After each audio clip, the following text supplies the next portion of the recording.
কিন্তু মই দুখ পাইছোঁ এটা কথাই, তেওঁলোকে মোৰ পল্লীমুখত আপোনাৰ কংগ্ৰেছী নেতাৰ ঘৰত মানে বিয়া ৰাখে কিবা ৰাখে এনেকুৱা কৰিছে। তেওঁলোকে ৰাজনীতি কিয় কৰিছে? কাৰণ এনেকৈ মানসিক কষ্ট দিব নাপায় মানুহক।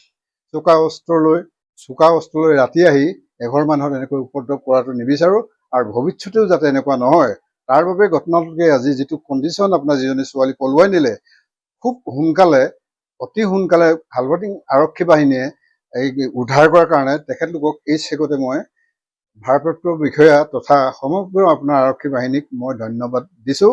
যোৱা 7 তাৰিখে আমাৰ দদাইদেউ ঘৰ ছোৱালী এজনী অষ্টম শ্ৰেণীত পঢ়ি থকা এজনী ছোৱালী পলুৱাই লৈ গৈছিলে এজন যুৱকে। তাৰপিছত ঠিক ৰাতি 11-12 বজামান বজাত একাংশ দল সংগঠন আহি পিনি মোৰ ঘৰত প্ৰৱেশ কৰে। প্ৰৱেশ কৰাৰ পিছত মোক সোধে যে তেওঁ আপোনাৰ ভাড়াঘৰ আছে নেকি? মই ক'লোঁ যে হয়, মোৰ ভাড়াঘৰ আছে, ব্যৱসায়ৰ কথা সুধিলে মই আগৰৰ ব্যৱসায় কৰোঁ।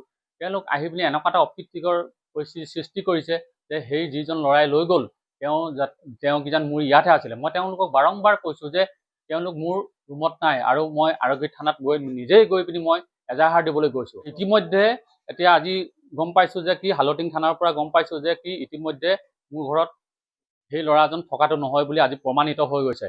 আৰু মোক দেউতাকো বহুত তিৰস্কাৰ কৰিছে, আৰু এনেকৈ মই নিজে লজ্জিত হৈছোঁ, আৰু সেইকাৰণে মই একাংশ দল সংগঠনক মই ধিক্কাৰ দিছোঁ। আৰু এনেকৈ এতিয়া ল'ৰাটো মোৰ ঘৰত নথকাটো যে প্ৰমাণিত হ'ল, আৰু মই আৰু মোৰ লগতে আমাৰ ঘৰৰ মানুহখিনিও মানসিকভাৱে ভাগি পৰিছোঁ।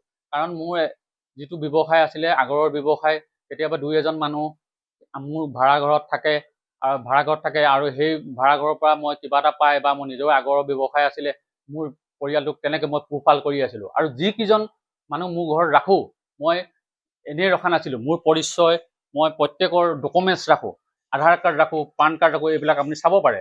প্ৰত্যেকৰ আধাৰ কাৰ্ড, পান কাৰ্ড ৰাখোঁ। তেওঁলোকে একো নথি পত্ৰ নোহোৱাকৈ ৰাতি 12 বজাত তেওঁলোকে চোকা অস্ত্ৰৰে আহি পিনি মোৰ ঘৰত নিজক অপমানিত কৰিছে। মোৰ নিজৰ ঘৰত দেউতাক তেওঁলোকে তিৰস্কাৰ কৰিছে। সেইকাৰণে মই বহুত দুখিত হৈছোঁ।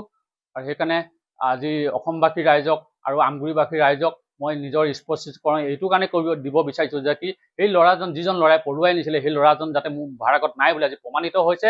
আজি হালটিং থানাকো আপোনালোকে সোধ-পোছ কৰিলে নিশ্চয় গম পাব।